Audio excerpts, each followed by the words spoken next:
provided is less than m required, then you don't need any more logic or any more questioning. You can say it is unstable, right? So the way it will become unstable is this part will swing on this hinge and this part will swing on this hinge like that. This part might remain connected to the wall, but from this point onwards, this truss will fold. It will not maintain its shape, right? Okay, now what happens if you take 13 members?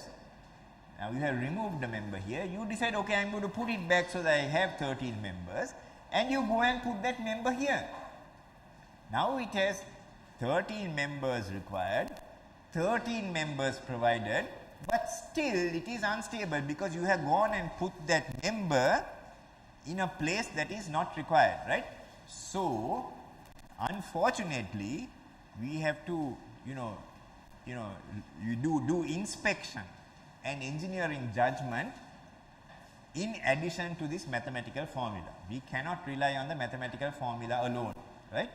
M provided equals 13, M required equals 13, but it is still unstable because this earlier mechanism, like I said, is going to fold from here, right?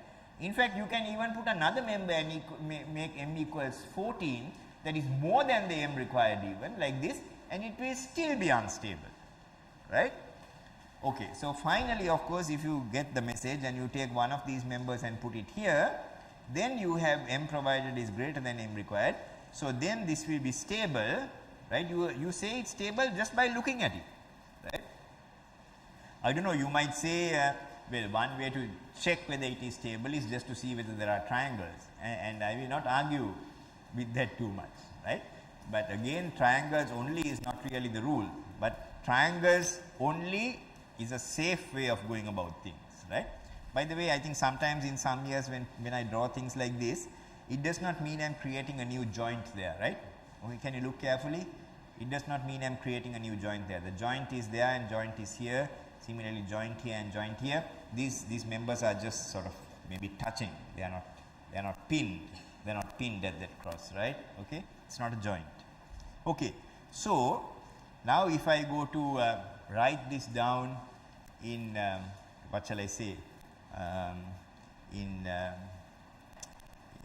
In the correct logical sort of sequence, so that the rule is always true, right? This is the way I'll have to write it down, right? So for closed trusses, meaning that the entire truss is now, the outside of the truss is formed of members like this. M equals 2j is a necessary but not sufficient condition for the truss to be simply stiff, right? You must have M equals 2j minus 3, but just because you have M equals 2j minus 3 does not necessarily mean that it is stable, right? If M is less than 2j minus 3, you can close your eyes and say that it's unstable. That you can do. If M equals 2j minus 3, all you can say is that the truss is determinate if it is stable, or you can say the other way around if you want. If the truss is stable, it will be determinate. And if M is greater than 2j minus 3, you can say if the truss is stable, it will be indeterminate. So those are the rules, right? Okay. Any questions about that? Any questions? Is that structure stable? Right. Okay. I'll draw that.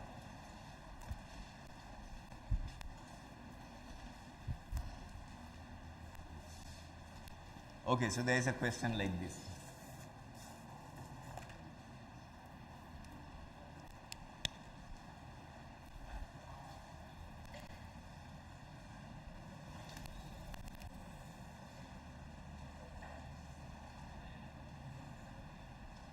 Right. Now he has connected a member from here all the way up to here, right? Right. Okay. So that's a good question. What do I think? I mean, I don't know. Is this stable or not?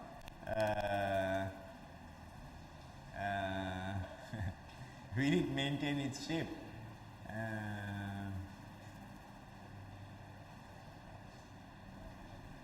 Yeah.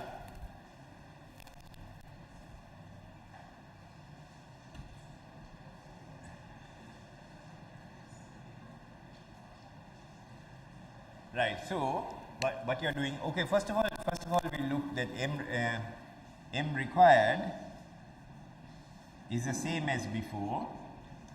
So that will be 13, and the number of members provided, right, is 1, 2, 3, 4, 5, 6, 7, 8, 9, 10, 11, right. So I told you that you can close your eyes and say that it is unstable, right. Now remember, when you draw a member like this, I am assuming that you are not creating joints here and here, right. Okay, so there are no joints, right. So it looks like that you have anchored sort of the two end diagonals, but actually speaking, I do not think it will prevent certain kinds of movements, right. Okay, so you can find this sort of moving up like that, right, and this entire thing moving up like that, and this member will do nothing to prevent it, right. So it will not be stable, but that's a good question.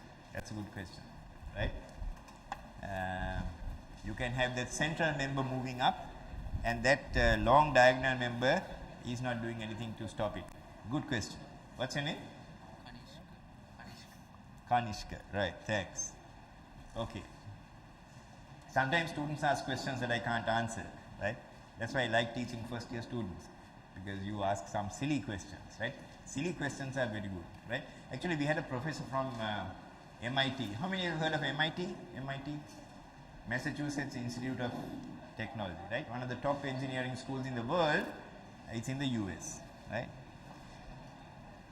So that professor says, you know, students are allowed to come because their students are also very good. Maybe like you all, you're also very good students now, right?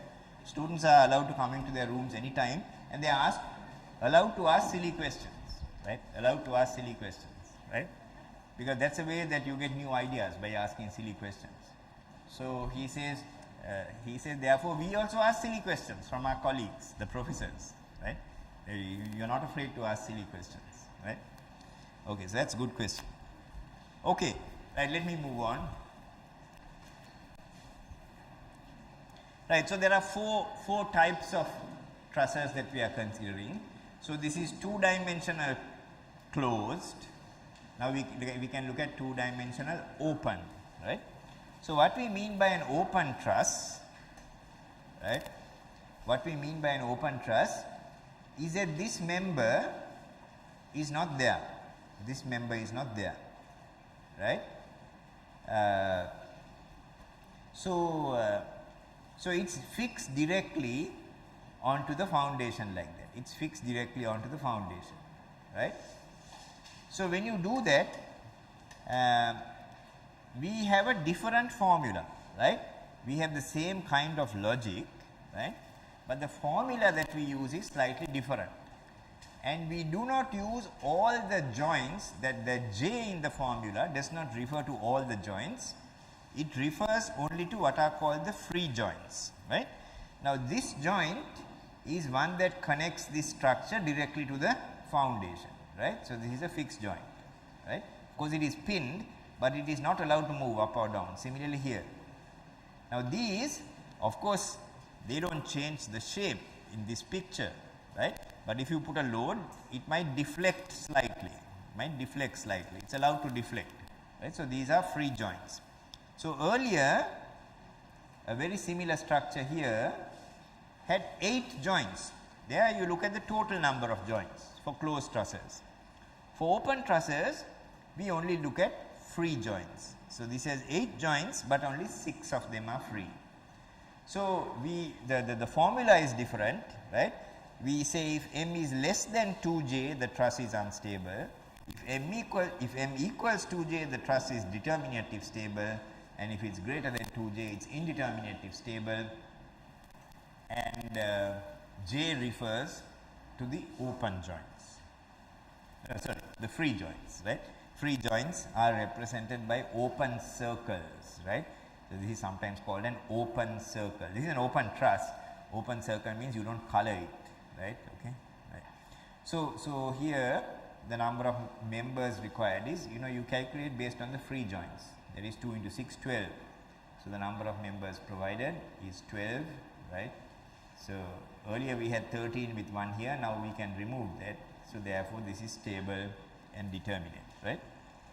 Now the next